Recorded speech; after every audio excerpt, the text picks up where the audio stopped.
If you're thinking about moving to Portland, Oregon, it might stop you in your tracks to hear that people are actually leaving the city of Portland. Yes, it's true. Stay tuned to find out more.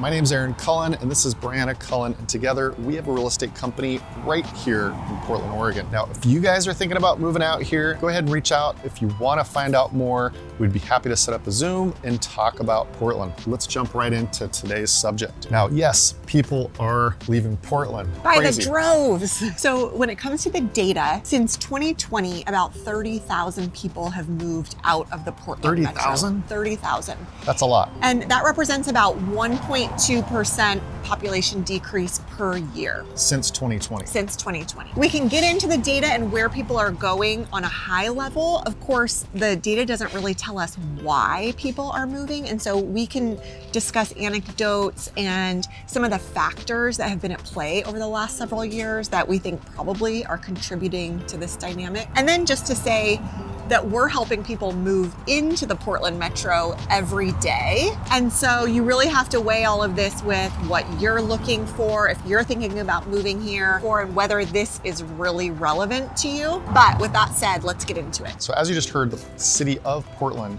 which in 2020 had a population of about 655,000 people, now has about a population of about 622,000 people. So the actual city of Portland, which is, North Portland, Northeast, Northwest, Southwest Portland, makes up the city of Portland. But when you get to the metro city of Portland, we're talking about 2.2 million people. Now this includes across the Columbia River into Washington. Part of that, like Camas and Clark County. Vancouver is considered part of the Portland metro. The Portland metro has actually grown, so a lot of those people moved out to the suburbs, and of course people did move away. What was this population decline from? Well, I think we all kind of know COVID, the great reshuffling of the American cities. As we've come to know that COVID did, people started being able to work more remote, and that was one of the big reasons that people started moving out of the city centers and into more of the suburbs. Leading up to that point, there had been like a decades-long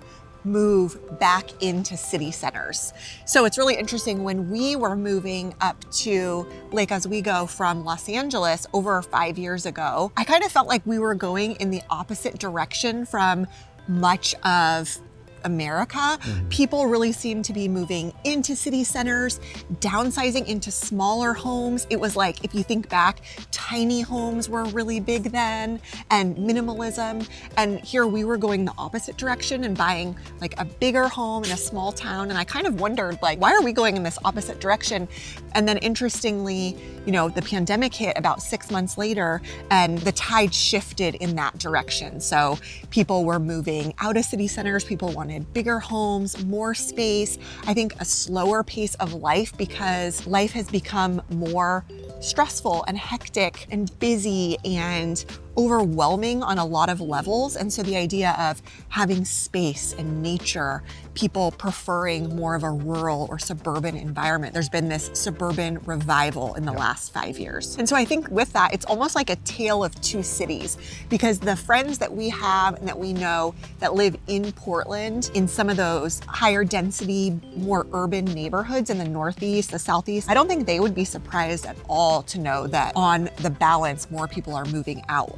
Whereas out in the suburbs in Lake Oswego or West Lynn or Happy Valley, I think those residents are seeing people like pouring in, and they would be surprised to hear that. So there really is quite a distinct difference between the two. And if you listen to the news, then you might have the opinion that, Portland is on the major decline, and that's just not the case. What did you say? It was like 1.5% decline. 1.2 per year since 2020, which is a decent amount, but not terrible when you're talking about 30,000 people over the period of about 4 years. A lot of the suburban and smaller towns that make up Portland Metro have seen an increase, especially places like Happy Valley, where they're doing a lot of new building out there. And Happy Valley itself isn't that big of a population, but they saw an increase of 18% in their population. Part of that is just because of the house building. There's a lot of like farmland and empty land out there that had been opened up for buildings. So they're doing a lot of new construction out there. We had a family close on a house out there not too long ago. And where were they moving from? They moved from San Diego. Okay, so they were moving from San Diego. And again, that shift from California to Oregon, we see every day. But the data tells us that of the people that have left the Portland metro since 2020, about 30% have moved north to Washington State, and we can get into the reasons for that.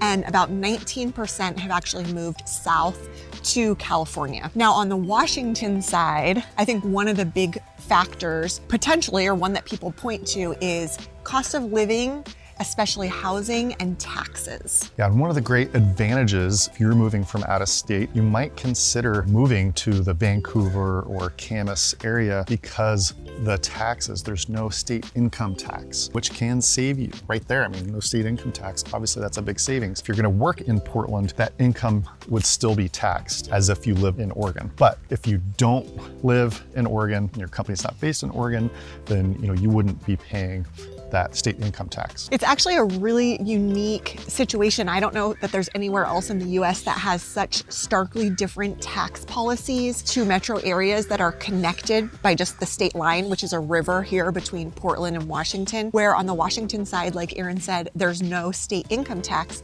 And on the Oregon side, there's no state sales tax. So you could live in Washington, work in Washington, not pay income tax, and do all of your shopping really on the Oregon side and benefit from that lower sales tax. Yeah, and a lot of people do that. So other places in Washington, in part of the metro, Battleground, Washington, which is a pretty good drive. You're not gonna wanna be commuting from downtown Portland to Battleground, but Battleground is one of those towns that is seeing a tremendous amount of growth, a lot of new construction building. I've had clients look into moving out there, but then they usually ended up opting out of moving there because it was like a little too far for them. But if you want that really rural, small town suburb feeling, then Battleground could be a great choice. Right, and I think that is the draw up into Washington, similar to people spreading out of Portland, is that just draw to more space, more nature, more rural or suburban living. Yeah, and the median home price up there, is around that $650,000, which is very similar to what it is in Portland. Portland's that like $650,000 to $600,000, pretty much for what you could buy. In Portland at that median price, you can go buy a brand new home up in Battleground. That leads me to talk about one of the other factors that was driving the population down from the city center was crime and vandalism. So crime and vandalism did shoot up tremendously. It went up about like 50% in like violent crime in the city of Portland. Open air drug use and policies that were allowing that, graffiti, blight, really increased. The recent data shows that since the summer of 2023, there's been a remarkable decline, and that actually right now, that type of crime within the city is below 2019 levels. But they would also say that the population in the downtown area where much of that crime was happening is also lower. So you're not quite comparing apples to apples.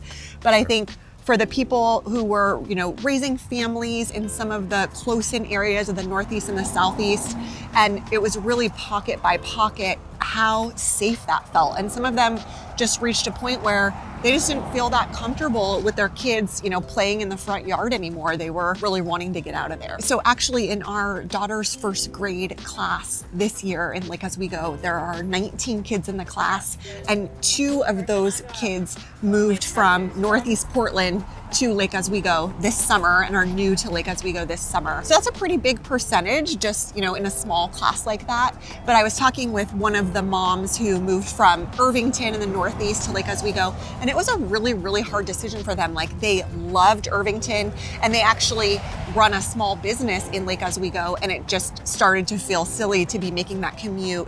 They also had 2 kids in private school in Irvington and 2 more kids that were coming up behind them going to be starting elementary school soon. And they thought, okay, let's take advantage of the good public schools out in the suburbs and move our family. But they loved Irvington. It wasn't like they were like fleeing it because, they weren't enjoying it there anymore. Bri earlier said that about 20% of the population has moved to California, might even be back to California. That's like just my assumption, but that could be totally wrong. And we have some anecdotal evidence of that. Two families that we know that had moved to Lake Oswego from San Diego recently in the last couple of years moved back. And those are honestly the only two families that I personally know that have left Lake Oswego in the last 5 years.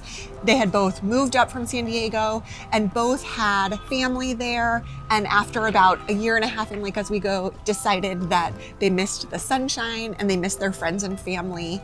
And in both of those, I think one partner was really driving the decision to leave, either really missing the sun or really missing their family, and moved back. Just one interesting thing about that is their homes were like in the $1.3 to $2 million range, and they got a great deal. And their home prices had really increased since they had bought, and they were able to turn around and make a big profit at a time when then they could also afford to buy something in San Diego, which that just isn't true for everyone. Yeah, that's right. People that are moving up here from California are moving because the value that they can get here is so much higher. And the price point here in Portland or places like Lake Oswego, which obviously it's more expensive. Lake Oswego is the most expensive town in the Portland metro as a whole, is very comparative to the same kind of cost you're gonna see, say, in like Los Angeles or San Diego, but you're gonna get so much more house, you're gonna get amazing schools, just your all-around standard of living is really gonna go up. And then if I had to guess,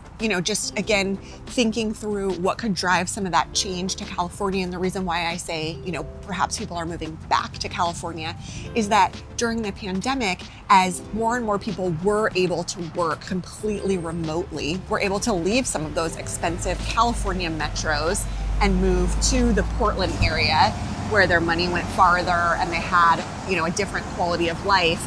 And then, in the last year, 2 years, more and more companies are calling their workforce back into the office. And then one more kind of interesting factor, in 2020, we had an election, obviously, a presidential election, and that was a pretty divisive election. And I would say that at that time, we did hear of a number of people anecdotally who were interested in getting away from the liberal politics in Oregon, in the metros of Oregon, for places like Idaho or Texas. I feel like you kept talking to me about people where you'd hear on podcasts or just various business owners who were interested in making that move. Also, when you think about that time period, the disparity, the difference between red and blue states when it came to things like stay-at-home orders and mask mandates. And for a lot of people, those were like really divisive situations where people were making decisions to move based on those. And partly because they were enabled to, because their work didn't require them to stay in one place. About 25% of that population probably moved for political reasons. So they said, hey, now's the time to get out. Let's go move to a state that have more centric to our political views, whatever that may be, whether it's more red, because Portland's a lot more progressive leaning. We're walking through the Selwood neighborhood right now, and it's just so Portland-y from the perspective of, I was looking at a sign over here, and there's a counseling center called Mindful Papa.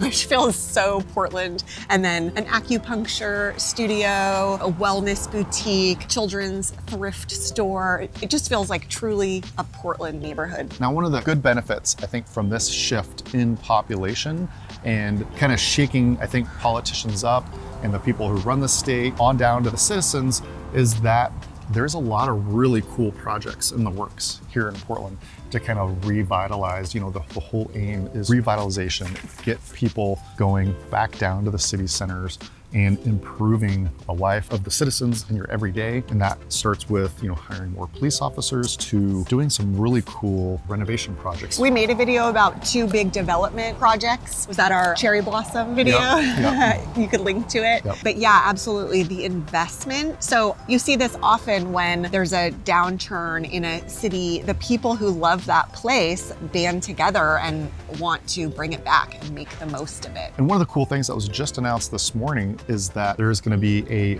Major League Baseball team that's going to come here to Portland. Now, they don't know which one yet, but they just signed a contract that's just almost South Portland. So it's right by the Tillicum Bridge, right there just south of downtown, and it borders right on the Willamette River. So if you just imagine watching a baseball game right on the river. I mean, it's going to be a really, really cool with an area stadium. where public transportation will be able to access Yeah, that. and that was one of the major things that they said about it. You know, you could take the streetcar Max, over there, yeah. the Max, even bike over there. The Tillicum Bridge, which will go right across from it, goes from East Portland over there to the West Portland, and that's a walking bridge. Just a really cool area. Plus, it's about 35 acres, and they're gonna have mixed-use shopping there. That'll and create a lot of development adjacent to the stadium as They're well. gonna have some for sure. apartments there, and probably some condos, which means more commercial spaces in there as well, some restaurants and bars, I'm sure. And then on the flip side of that, you know, as there's this suburban revival, you see better restaurants and coffee shops and more of those urban options moving into the suburbs, which I'm very happy about. In Lake Oswego, we just had a Roseline coffee open, and it is amazing. And I was in there chatting with one of the baristas the other day, and he told me that right now it's their busiest location. They have 5 locations in Portland in like super hip neighborhoods, and right now the Lake Oswego location is the busiest. Hey. So we welcome all of cheers. that high quality, you know, coffee and food and shopping and cultural options to the suburbs as well. So if you're thinking about moving to Portland, don't worry, the city's not falling apart and going down the toilet. In fact, I think it's just quite the opposite. We've gone on a downswing, and now we're starting, I think pretty soon, if not now, on an upswing because of all these cool projects, and people are excited and people want to get out and people want to do things. I think COVID is, you know, in the rearview mirror, all those impacts, and, you know, we've got a lot of energy driving forward. So if you guys are thinking about moving to Portland, go ahead and reach out. My information is right down there in the description area. Love to hear from you. And if you guys got enjoyment out of this video, stay tuned for the next one coming up right now.